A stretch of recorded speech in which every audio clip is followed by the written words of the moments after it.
আসসালামু আলাইকুম। গল্পের আলাপন চ্যানেলে আপনাদের স্বাগতম। পড়ছি দূর আকাশে। লেখনীতে তেজরিন মালিথাম, পর্ব ৫। এটা প্রথমাংশ। যাক, কথাগুলো শেষ হলেই ওপাশ থেকে ফোন কেটে গেল। যাক, এবারের মতো তো বাঁচা গেল। হাঁপ ছেড়ে বাঁচল মায়া। সব কিছু শুরু হওয়ার আগেই শেষ হয়ে গেল না তো? এরপর থেকে আমি কেয়ারফুলি চলবো। কোনো কাজে ভুল করা যাবে না। আবার একটা ভুল থেকেও অনেক বড় একটা বিষয় জানতে পারল। এই পুরো বাসায় হিডেন ক্যামেরা দ্বারা নিয়ন্ত্রিত। বড় কোনো ভুল করার আগে সাবধান হয়ে গেল মায়া। ধীর পায়ে এসে বসলো আরিফের বিছানার উপর। কিছু কথা মাথায় আসলো তার। এই পুরনো বাসায় এই পুরো বাসায় হিডেন ক্যামেরা আছে। এছাড়াও এ বাসায় সিকিউরিটি সিস্টেম অনেক অত্যাধুনিক। তার মানে এগুলো কন্ট্রোল করার জন্য কন্ট্রোল রুম অবশ্যই আছে। কিন্তু কন্ট্রোল রুমটা কোথায় হতে পারে? এ বাসায়, না অন্য কোথাও? তন্মধ্যে শাওয়ার নিয়ে বের হয়ে আরিফ নিজের ভেজা চুলগুলো মুছতে মুছতে, পরনে শুধু ট্রাউজার, আর কিছু নেই, খালি গায়ে। সাদা টাওয়ালটা ছুঁড়ে ফেলে দেয়, যা গিয়ে পরে ফ্লোরে। আরিফ এসে দাঁড়ায় মায়ের সামনে। মায়া বোকা বোকা চোখে তাকিয়ে আছে আরিফের দিকে। লোকটা কতটা লম্বা, যে বডি! আমাকে একটা ঘুষি মারলেই আমি তো নাই হয়ে যাব, ভাবলো মায়া। আরিফ দাঁড়িয়ে ঘাড় নিচে করে তাকিয়ে আছে মায়ের দিকে। নিঃসন্দেহে আরিফ সুদর্শন পুরুষ। গায়ের রং উজ্জ্বল, উচ্চতায় ৬ ফিটের কাছাকাছি। দেহের আকৃতি সুগঠন, মাথা ভর্তি এক ঝাঁক সিল্কি চুল। তার হেয়ারস্টাইল কিছুটা ফ্রান্স কাটের মতো, কিন্তু আসলে কেমন তা বলা মুশকিল। আরিফ মায়ের চোখে চোখ রেখে গম্ভীর স্বরে বলল, এখানে কি করে আসলি? মায়া চমকায়। এই লোকের কি মাথার তার ছিঁড়ে নাকি? নিজেই তো নিয়ে আসলো আমাকে। মায়া নরম স্বরে বলল, আপনিই তো নিয়ে আসলেন। আমি আমার বাসায় আসার কথা বলছি না, আমি আমেরিকার কথা বলছি। তুই আমেরিকায় কিভাবে আসলি? মায়া অনেকটা সময় ভাবে, কিছুক্ষণ ভাবে, বাদে চট করে জবাব দেয়, প্লেনে করে। মানুষ প্লেনে করেই আমেরিকায় আসে, ঘোড়ার গাড়িতে না। আমি বোঝাতে চাচ্ছি তোকে আমেরিকায় আসতে সাহায্য করলো কে? মায়া আবারও চট করে জবাব দেয়, পড়াশোনা। মায়ের এমন এহেন জবাবে বিরক্ত আরিফ। মায়াকে আর এ প্রশ্ন করে লাভ নেই, তাকে খুঁজে বের করতে হবে। এবার অন্য প্রশ্ন করা যাক। আরিফ, তুই আমাকে চিনলি কিভাবে? আপনার চেহারা দেখে। মায়ের সব উল্টাপাল্টা উত্তরে এবার মেজাজ বিগড়ে গেল আরিফের। একটা প্রশ্নের ঠিকঠাক উত্তর দিচ্ছে না। আরিফ মুখ খিচে বলল, আমার চেহারার কোথাও লেখা আছে আমার নাম আরিফ খান? কিভাবে চিনতে পারলি সেটা বল। মায়া কিছুটা লাগামহীন ভাবে বলল, ও মা, আমার জামাইকে আমি চিনতে পারবো না? আমাদের বিয়ের বয়স ১৫ বছর বলে কথা।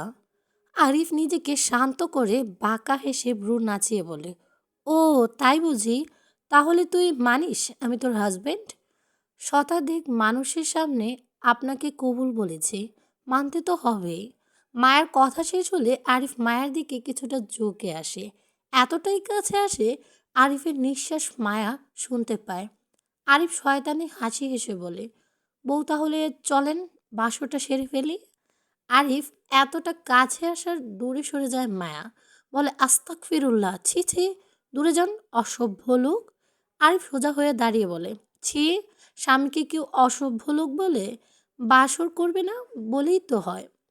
আরিফের এমন কথায় কড়া চোখে তাকায় তার দিকে মায়া, চোখ দিয়ে যেন গিলে খাবে। এমন সময় যে আরিফ আর মায়া একে অপরকে খুব পরিচিত। তাদের সাথে তেমন কথাবার্তা হয়নি তেমন করেই কবছর। আবার তারা একে অপরকে খুব ভালোভাবে চেনে। তবে বিষয়টা দুজনের কাছে গোপন। মায়ার রাগে বিছানা ছেড়ে উঠে গিয়ে বলে, আপনার বাসায় আর এক মুহূর্তও থাকবো না আমি। আমি চললাম আমার হোস্টেলে। বলেই সেখান থেকে চলে যেতে চাইলে আরিফ একটানে মায়াকে বিছানার উপর বসায়। টান সামলাতে না পেরে মায়া বিছানার সাথে কিছুটা হেলান দিয়ে বসে। আরিফ মায়ের দিকে ঝোঁকে বিছানায় নিজের দুহাত ঠেকনা দিয়ে দাঁড়ায়। মায়া আরিফের দুহাতের মাঝখানে জায়গাটুকুতে কাঁচুমাচু হয়ে বসে। আরিফ মায়ের দিকে তীক্ষ্ণ দৃষ্টিতে তাকিয়ে গম্ভীর মুখে বলে, সত্য করে বল, আমাকে কিভাবে চিনলি? মায়া উত্তর দেয় না। এতে আরিফ চেঁচিয়ে ওঠে, আনসার মি। আরিফের ধমকে মায়া আবারও কাচুমুচু হয়ে বসে। ভয়ে ভয়ে বলে, আমি আপনার সম্পর্কে গত 5 বছর যাবৎ খুব ভালোভাবে জানি। আপনার ছবি ভিডিও আমি অনেক দেখেছি। আপনি আমেরিকায় থাকেন তা আমি জানতাম অনেক আগে থেকে। আপনি কোনো একটা ইউনিভার্সিটির প্রফেসর এটাও জানতাম। আমার ছবি কে দেখাইছে তোকে? আর আমার সম্পর্কে কে বলেছে তোকে? মায়া কিছুটা দ্বিধা নিয়ে বলে, বলবো, কিন্তু যার কথা বলবো তাকে কিছু বলতে পারবেন না। আচ্ছা বল, সত্যি কিছু বলবেন না তো? আরিফ চেঁচিয়ে উঠে বলে, বললাম তো কিছু বলবো না, এখন বল। মায়া উত্তর দেয় না, মাথা নিচে করে থাকে, হয়তো বলার প্রস্তুতি নিচ্ছে। আরিফ তাকিয়ে আছে মায়ার দিকে তীক্ষ্ণ দৃষ্টি নিয়ে। কিছুক্ষণ বাদে মায়া ভীতু গলায় বলে, আমি লাবিব ভাইয়ের কাছ থেকে সব জেনেছি। আরিফ দূরে সরে গিয়ে কপালে হাত রাখে। মেজাজটা হাই হয়ে গিয়েছে। আরিফ দাঁতের দাঁত পিষে বলে, এই লাভিব মাদার ফাক এই আকামটা করেছে, এই আকামটা করেছে। ওকে যদি এখন সামনে পাই। মায়া হুট করেই বলে ওঠে, ভাইয়াকে কিছু বললেন না, আমি ভাইয়ার কাছ থেকে জোর করে জেনেছি। আরিফ মায়ের দিকে তাকিয়ে বললে, ওরে, তাই নাকি? ঠিক আছে, তোর লাবিব ভাইয়াকে কিছু করলাম না। দূর যেহেতু তোর, শাস্তিটা তুই পা। শাস্তি? কি? 2 পা উপরে তুলে দাঁড়িয়ে থাক। কি? 2 পা উপরে তুলে দাঁড়াবো কিভাবে? দাঁড়া, তাহলেই বুঝতে পারবি। এটা পর্ব 5-এর শেষাংশ। মানে কি? 2 পা উপরে তুলে কিভাবে দাঁড়াবো? এটা কেমন শাস্তি? 2 পা উপরে তুলে কেউ দাঁড়াতে পারে নাকি? আপনি পারবেন? হ্যাঁ, পারবো। তাহলে আপনি আগে দাঁড়ান, আমি পরে দাঁড়াচ্ছি। আর সামনের দিকে 1 পা ফেলে এগিয়ে এসে বলে, শাস্তিটা কি তোর না আমার? আমার, তবে আমি তো এই শাস্তি সম্পর্কে জানি না। হয় আপনি আমাকে দেখাই দিন এটা আমি কিভাবে করব, নয়তো অন্য কোনো শাস্তি দিন। আরিফ কিছুটা সময় ভাবে, এরপর বলে, ওকে, তাহলে তোর অন্য শাস্তি হলো নাক আর মুখ বন্ধ করে শ্বাস নে। আরিফের এমন শাস্তির কথা শুনে মায়া তাজ্জব বনে গেল। এগুলো আবার কীরকম শাস্তি ভাই? নাক মুখ বন্ধ করে কেউ নিঃশ্বাস নিতে পারে? আদৌ কি সম্ভব নাক মুখ বন্ধ করে নিঃশ্বাস নেওয়া? মায়া বুঝে বুঝে উঠতে পারে না এই শাস্তি সে কিভাবে পালন করবে। নাক মুখ বন্ধ করে সে কিভাবে নিঃশ্বাস নেবে? নাক মুখ বন্ধ তো দুটো একসাথে বন্ধ করলে তার আর কোনোদিনও নিঃশ্বাস নিতে হবে না। আজীবনের জন্য তার নিঃশ্বাসই বন্ধ হয়ে যাবে। মায়া তোতলাতে তোতলাতে বলে, নাক মুখ বন্ধ করে আমি কিভাবে নিঃশ্বাস নিব? নাক মুখ ছাড়া তো আমাদের দেহে আর কোনো অপশন নেই নিঃশ্বাস নেওয়ার জন্য। এর থেকে ভালো আপনি আমাকে শাস্তি আরেকটা অপশন দিন। আরিফ মায়ের দিকে চোখ ছোট ছোট করে তাকায়। এতে কিচ্ছুটা অস্বস্তি বোধ করে মায়া। আল্লাহ জানে লোকটা মনে মনে আবার কি আটছে, আবার কি অদ্ভুত শাস্তি দেবে কে জানে। আরিফ খানিক বাদে বলে, তোর শাস্তির লাস্ট অপশন, দুধ আর আনারসের জুস খাবি। হ্যাঁ, দুধ আর আনারসের জুস। আরিফের এমন কথায় মায়া ভূত দেখার মতো চমকে উঠল। মানুষটা কি তাকে মারার মতলব পাচ্ছে? নাক মুখ বন্ধ করে নিঃশ্বাস নিতে বলল। এখন আবার দুধ আর আনারসের জুস খেতে বলছে। মায়া অবাক কণ্ঠে বলল, আপনি কি আমায় মেরে ফেলার ফোন দিয়ে করছেন? আরিফ ফিকে হেসে বলে, নো বেবস, তোকে মারতে যাব কেন? বউ মেরে এতিম হওয়ার কোনো দরকার আছে আমার? আমি তো তোকে সাধারণ একটা শাস্তি দিচ্ছি। আচ্ছা, এসব উদ্ভট শাস্তির আইডিয়া আপনাকে কে দিয়েছে? আরিফকে দেখে মনে হলো প্রশ্নটা উত্তর সে দেবে না। তবে খানিক বাদে উত্তর পাওয়া গেল তার কাছ থেকে, আমার ব্রেন থেকে। মায়া মনে মনে ফিসফিস করে বলল, আ তার মানে আপনার ব্রেনে গোবর ঠাসা। আরিফ বুঝলো মায়া হয়তো বিড়বিড় করে কিছু বলছে। আরিফ তা এড়িয়ে গিয়ে এই প্রশ্ন করলো, এখন শাস্তির কোন অপশনটা বেছে নিচ্ছিস তুই? মায়া ভাবলো, এসব উদ্ভট শাস্তি তো তার পক্ষে মেনে নেওয়া সম্ভব না। এর থেকে ভালো এই ব্যাপারটা এখন এড়িয়ে যাওয়া। মায়া হালকা তুতলিয়ে বলল, আমি কোনো শাস্তি নিতে পারবো না। আপনি লাবিব ভাইকে গিয়ে শাস্তি দেন। যেহেতু আমি সব লাবিব ভাইয়ের কাছ থেকে জেনেছি, আপনি লাবিব ভাইকে গিয়ে শাস্তি দেন।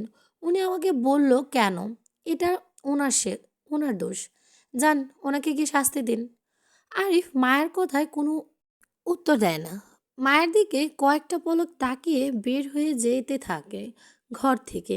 মায়া বুঝে উঠতে পারে না আরিফের এমন কাণ্ডের কারণ কি। লাবিব ভাইয়ের কাছে যাচ্ছে নাকি, ভাবলো মায়া। আরিফ রুম থেকে চলে গেল। এখন মায়া আর কি করবে আরিফের রুমে? এখান এইখানে বসে থেকে আর কোনো কাজ নেই। এর থেকে ভালো সে আরিফের পিছু পিছু গিয়ে অন্তত বাড়িটা সম্পর্কে জানুক। এই ভেবে বিছানা ছেড়ে উঠল মায়া। তার কাছে থাকা ফোন আর হিডেন ক্যামেরা ডিরেক্টটি সাবধানে লুকিয়ে রাখলো নিজের কাছে। চতুর পায়ে হেঁটে চলে গেল সামনের দিকে। করিডোরে এসে আরিফকে কোথাও দেখতে না পেল না মায়া। গেল কোথায়? মায়া ধীরে ধীরে দোতলার করিডোরের সিঁড়ি বেয়ে নিচে নামতে লাগলো। তার চতুর্দৃষ্টি চারিদিক বুলাচ্ছে মায়া। নিজের ড্রয়িং রুমে এসে দাঁড়াতেই মায়া দেখলো আরিফ ডাইনিং টেবিলে বসে কিছু খাচ্ছে, সালাড টাইপ। মায়া নিজের চতুর ভঙ্গিমা বদলে সেই বোকাশোকা মায়াসোর ভঙ্গিমা ধারণ করলো আবার। ধীর পায়ে এগিয়ে যেতে লাগলো আরিফের দিকে। এত বড় বাড়ি অথচ কোনো কাজের লোক নেই। মায়া এ বাড়িতে আসার পরে আরিফ ও রিককে ছাড়া আর কাউকেই দেখেনি। কাজের লোক আছে তো অবশ্যই। কাজের লোকদের হদিশ জানতে হবে মায়ার। ও আরেকটা বিষয়, কাজের লোক সেটা না হয় বাদ দেওয়া যাক, কিন্তু সবচেয়ে বড় বিষয় হলো বাড়ির ভেতর কোনো বডিগার্ড নেই আরিফের। ব্যাপারটা অদ্ভুত লাগলো মায়ের কাছে। এমনকি ভার্সিটি থেকে বাসা অবধি আসা পর্যন্ত মায়া তেমন কাউকে সন্দেহ করেনি বডিগার্ড হিসেবে। এত বড় মাপের একজন, তার বডিগার্ড নেই, ব্যাপারটা সন্দেহজনক। এগুলো ভাবলো মায়া। তন্মধ্যেই সে ড্রাইং টেবিলের সামনে পৌঁছে গিয়েছে। আরিফ তাকে খেয়াল করলো নাকি মায়া বুঝতে পারলো না। কিছুটা সময় দাঁড়িয়ে থেকে মায়া নিজে থেকে বসে পড়ল চেয়ারে। গলা পরিষ্কার করে বলতে লাগলো, হুম, আপনার এত বড় বাসায় কোনো কাজের লোক নেই? আরিফ চামচ দিয়ে সালাদগুলো খাচ্ছিল। আরেক চামচ সালাদে মুখড়িয়ে দিয়ে চিবুতে চিবুতে বলল, আছে 20-30 জন। এত কাজের লোক আছে কই? আমি তো দেখলাম না কাউকে। তাদের আমার সামনে আসা বারণ। আমি আর রিক যখন বাসায় থাকি না, তখন তাদের কাজগুলো সেরে থাকে। আমরা বাসায় আসার পর তারা তাদের কক্ষে অবস্থান করে, ঘর থেকে বের হয় না। মায়া হঠাৎ টেবিলের উপর একটা জিনিস খেয়াল করলো। কাঁচের টেবিলের উপর একটি বন্দুক। তা দেখে অবাক হলো না মায়া, তবে অবাক হওয়ার ভান ধরলো। হালকা হেসে আরিফকে বলল, ওটা কি নকল গান? না, আসল। মজা করছেন? মজা মনে হলে গুলি চালিয়ে দেখ। সত্যি এটা আসল। মায়া সহসা হাতে বন্দুকটা হাতে নিল। ভান করলো এটা দেখে সে ভয় পেয়েছে, কিন্তু বাস্তবে এসব বন্দুক তার কাছে পুতুল খেলা। মায়া সহসা গলায় বলল, করবো গুলি? তোর ইচ্ছা। মায়া সত্যি সত্যি আরিফের দিকে বন্দুক তাক করলো। আরিফ নিজ ভঙ্গিমায় তখনও সালাদ খাচ্ছে। কোনো হেলদোল হলো না তার। কিন্তু হঠাৎ করে চারপাশ থেকে কিছু কালো পোশাক পরা লোক, সিগ MCX রেড রাইটার আধুনিক বন্দুক হাতে, চারপাশ থেকে তাদের ঘিরে ধরল। মায়া বন্দুকের মডেল দেখে বন্দুকটি চিনতে পারল, কিন্তু এখন যে তাকে নাটক করতে হবে। মায়া ভয় পাওয়ার ভান ধরল। আশপাশ থেকে হুট করে এতগুলো মানুষ বন্দুক হাতে বেরিয়ে আসার মায়া ভয়ে চমকে উঠল। কাঁচুমাচু হয়ে বসে পড়ল মায়া। তার হাতে থাকা বন্দুকটি পড়ে গেল ভয়ে। মায়া দুহাত উঁচু করে তুলল ভয়ে মায়া দুহাত উঁচু করে তুলল। লোকগুলো আরিফের বডিগার্ড। হুট করেই তারা এভাবে বেরিয়ে আসা রেগে গেল আরিফ। সালাদের প্লেট থেকে দৌড়ে ছড়ে মেরে চেঁচিয়ে উঠল সে, who told you come out? Go back to your positions.